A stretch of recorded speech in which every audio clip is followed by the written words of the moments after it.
Living off grid in Alaska is romanticized a lot, I guess. And that's because it's got a lot of pros. Last week's video, I talked about how I didn't like traveling at when it's dark because we have whales, and it looks like we have two whales that may be overwintering this year.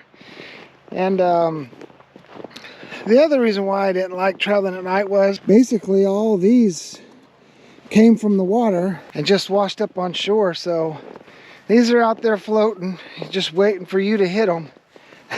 So that's the other reason why. But we had a lot of questions about, like, I was stuck in town because our boat broke down, and we had a lot of questions about safety, and so we're going to cover some of those today while we do a little work.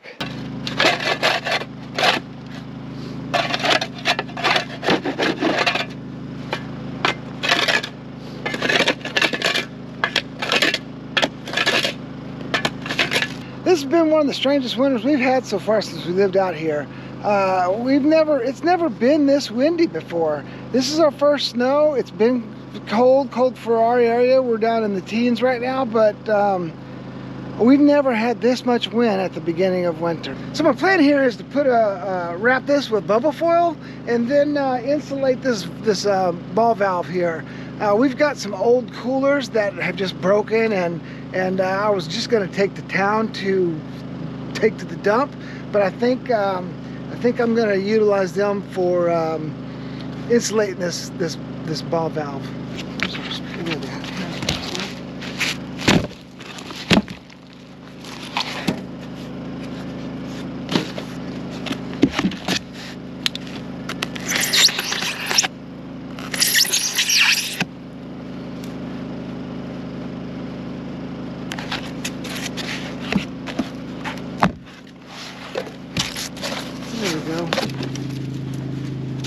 Alright, let's see if this will slide up underneath here.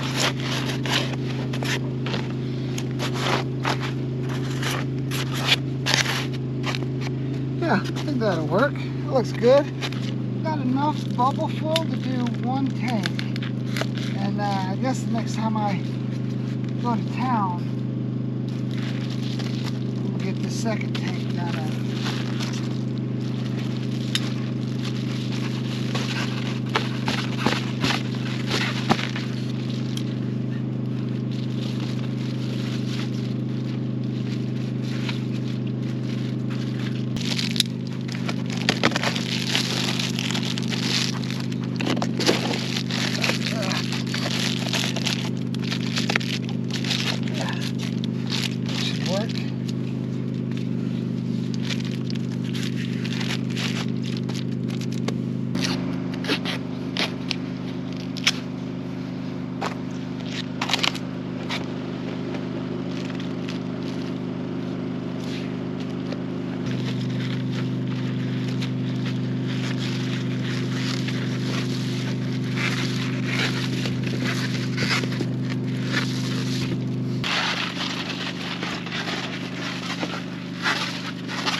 A little cold.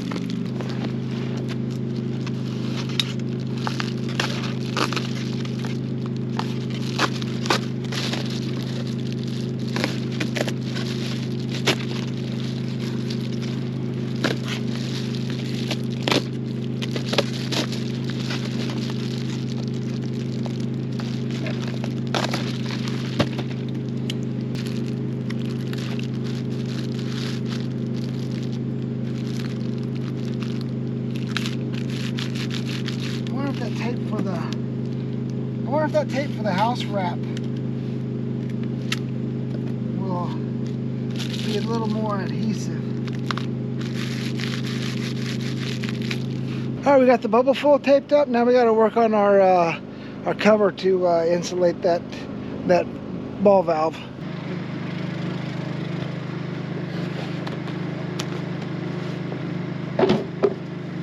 Well, 2 days after I got back from town, guess what showed up in the mail was Starlinks. We've been using HughesNet this whole time, and we're really curious to see how much better Starlink will be, if any better. So we're gonna give it a try at least. We'll see what happens, but we got to get back in town for that. The wind has finally died down. This is the first day, and we haven't got a whole lot done. So basically, when it's really blowing hard, it's best just to stay indoors. It's there's big branches up, big dead branches, and they fall down. As you can see, trees fall down. So when it's really windy like that, we just hunker down and ride out the storm.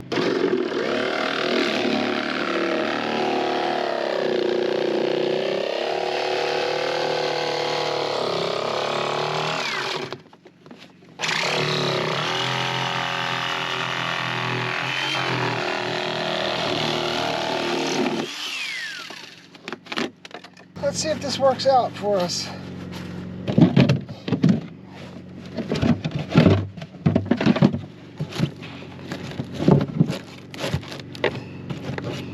Yeah, I think we'll wrap that with the rest of this bubble foil, and then I think we should be good.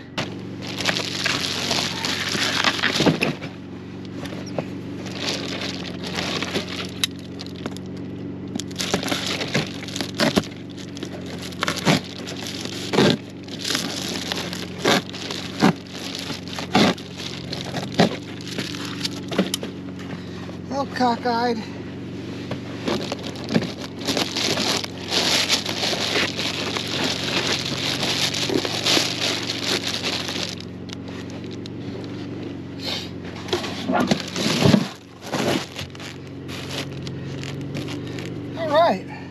All right, I think that should do the trick. So I wanted to bring you back here and show you what some of these branches look like. That's a prime example. Here's a prime example. So they're just old, rotten, and they fall from these, tall trees, and that thing falling even 50 feet, even 20 foot from, up, it'll put a whoop knot on your head, that's for sure. Well, those are real ducks. Hard like a mallard. What? What are they doing here? So one more thing I wanted to hit on before we go inside and start talking about safety related items. We get a lot of questions about solar and wind.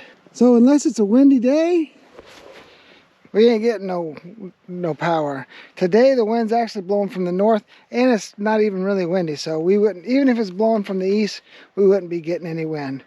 As far as the solar is concerned, right now our sun comes up right over there, and that's around 8:30 in the morning, and it is 1 o'clock right now, and that's our sun. So that thing's just about to wrap around the other side of the trees, and we will lose all power. Right now, with the angle that we're at right now, we're collecting 189 watts. So I guess that's better than nothing. And we are starting to cast some shadows on the solar panel, so that's about it. Not a whole lot of sun in the winter time. All right, let's get inside and warm up. We'll talk about safety. The big question is when I got stuck in town, what would have happened if my wife had an accident? How would she get to town? A lot of people were saying you should have a spare boat out here. No, that's not the answer. And we actually had this exact thing happen to us last year, and what happens is we call a helicopter.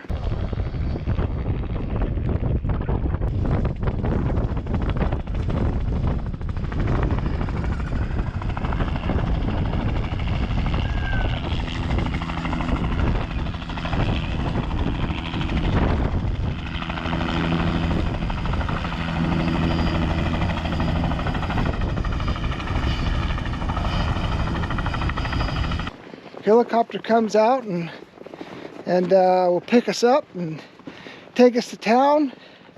And it's about a $300 trip one way. So I think that's cheaper than an ambulance ride. So that's pretty good. So I'll put a card up there if anybody's interested in seeing what happened that day and how we handled it. Luckily for us, Brad and Victoria still lived on the island at that time, and they were a big help helping her get over to the other side and get put on the helicopter. So thank you, Brad and Victoria. We miss you guys. So for the longest time, people have asked, what do we have in our first aid kits? We've never done a video on it because it's just basic stuff. Now listen, I was in the Army for 21 years, so I bring IFAKs to the table. Could be this one, or look out, Skipper. I even carry one on my backpack everywhere I go. But that's for traumatic injuries. And typically we don't have traumatic injuries out here. Except for I thought I had one yesterday. She had a slip and fell right on her face. I don't know if you can see it, but my face is really got scabbed up. I tripped over a root yesterday, and I swear to God, I fell just like a tree. I thought I broke my nose. I thought I broke my teeth. I thought I heard somebody yell timber. And she said... Brian heard me and came running over, and I said, I don't know where my glasses are. She had one glass, the other one had just broke and flew off. So I go, you got no glasses, baby. Luckily, I'm always losing my glasses all the time, and I couldn't find my normal ones yesterday morning, so I put on my old pair, and thank God I did, because those things snapped right in half. I felt so hard on my face. So would having an IFAK kit be beneficial to you? Yeah, sure. I mean, there's always the possibility that you could, have a severe injury. And if nothing else, I would recommend just having a quick tourniquet that you could, apply to yourself. But other than that, like, we've got there's blood clot in these kits, and thank God we've never had to use any of that stuff. So, I mean, we've had, I was never a medic, but, the Army gives you, before every deployment, you go through this rigmarole of medical training, like combat lifesaver type stuff. But we've never had to use any of this stuff. So, the biggest thing that we use is what we're going to talk about now. Yeah, I think just, simple, we get cuts and scrapes, and my dear husband here, what was it? The toe incident of, maybe 2018. I don't even know what year it was, but he had a ingrown toenail that just would not stop, and I tried to perform surgery on myself. And now look, he did not tell me he was going to do that because he knows better, but he for some reason thought it was a good idea to try to dig it out himself, which of course became a major infection because it was turning green, for crying out loud. And of course we had high seas, we couldn't get in, we couldn't get a helicopter to come and get us. So by the time we finally got him to Juneau and he saw a doctor, it was so bad that she thought he was going to lose his toe. So I think you had mass antibiotics and shots in the butt. Yeah, I took like 2 shots and had to take pills. So yeah, so it's little things like that out here which can turn into big things. They were like, it's pretty serious, and I go, it's just a toe. So we try to be prepared. I try to talk to him about, his nicks and scrapes, to clean them so they don't get infected. I'm always harping on him about that. I know it just drives him crazy. But as a matter of fact, yesterday I had him cleaning up my face with, one of my favorite things is surgical soap. I definitely would never be here without surgical soap, for sure. I use that a lot to prevent infection. And of course, after that, your triple antibiotic, or I don't know, what is that?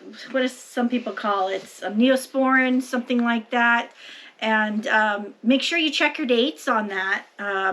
It expires, and when you really need it, you want it full strength. So make sure you go through your medical bag and check dates. Definitely. Yeah, kind of like how we every year, every 1st of January, we check our boat out to make sure our flares and extinguishers and all of the items that are necessary to have on the boat, we make sure those are all up to date. And same thing with your first aid bag. We always make sure, go through it and make sure our that we don't have anything expired in there. Yeah.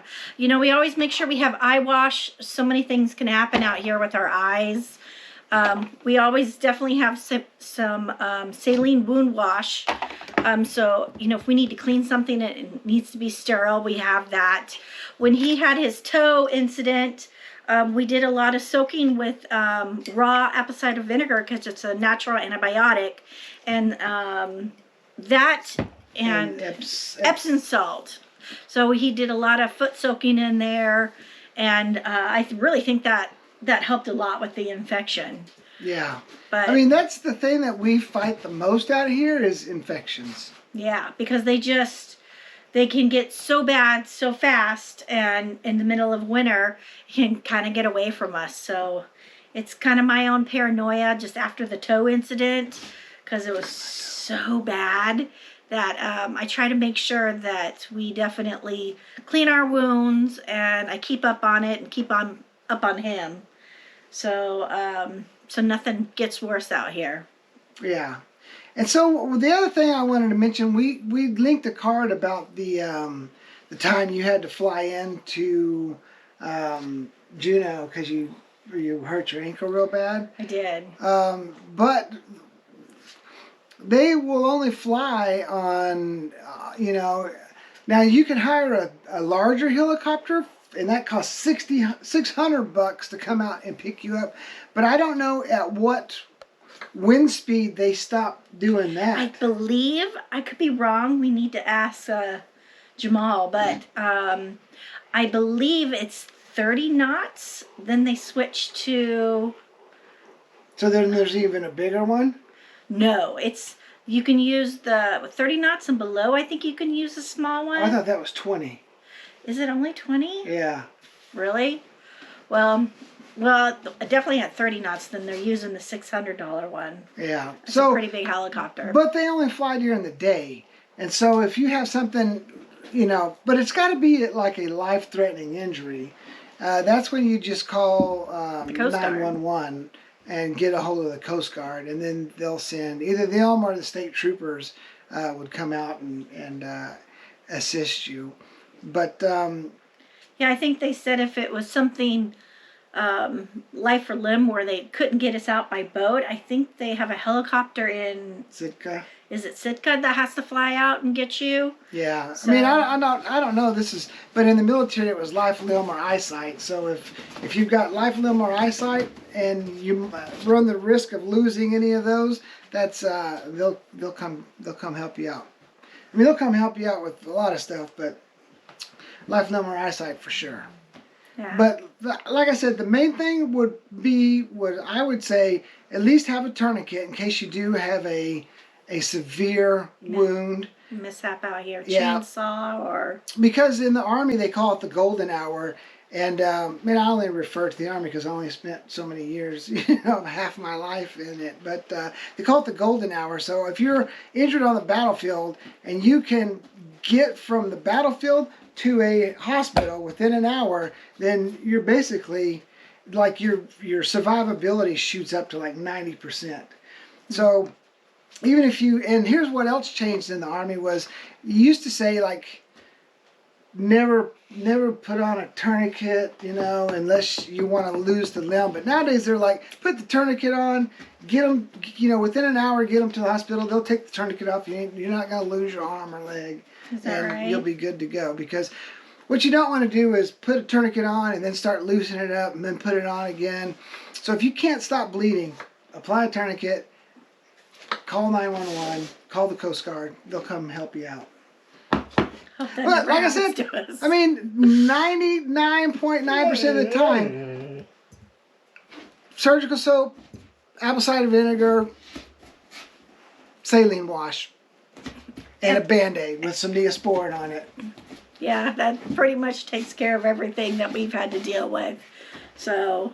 Yeah, and the reason, I mean, I carry my little IFAC with me all the time because I don't know if you, for those that haven't been watching, but man, I laid my wrist open in Fairbanks on a moose hunt, and I was just in a funky position, and I like cut through the skin and laid into my wrist, and yeah, so luckily her brother had, you know, a bandage and wrap on him, and so wrapped my wrist up real good. It was tight enough where it hurt, but it stopped the bleeding. And we got to the Army Hospital in Wainwright, and they stitched me up and got a mass infection out of that too. But that was a really bad infection. That was a dirty knife. So never mix your skin and blood with moose skin and blood. Sorry, we had a little technical difficulty. Skipper bumped the camera trying to get his ball out from under the rocking chair over there. But anyways, yeah. So I mean, that pretty much covers it, don't you think? I think so. Yeah. I mean, you got eye wash in case you need to flush your eyes.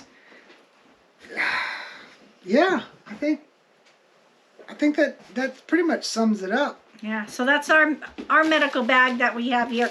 And if we should have something else, please let us know and we will add to it. I mean, my little IFACs have it, but this is like a little splint. I mean, there's all kinds of stuff in these bags, and we're going to get another bag like this for the boat. But these things are really handy. They've got pretty much everything you need and stuff you'll never use, like a stethoscope.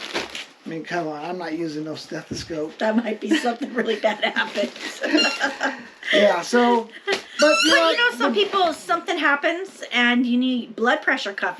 You should always have a blood pressure cuff where you are. And familiarize yourself with some first aid lessons. I mean, you can go online and download or just read the Army doctrine, or you can read your EMT, you know, stuff. And there's courses in the Army and EMT that I'm sure you could just go and not maybe take the course, but just study the books and get sped up on it, and they'll be good to go. That sounds good. Yeah. All right, our dogs are going crazy, so we're gonna cut Skipper. We're gonna cut this short. Thanks, guys. Yeah. Thanks for watching. Live free. We'll see you next week. Bye-bye.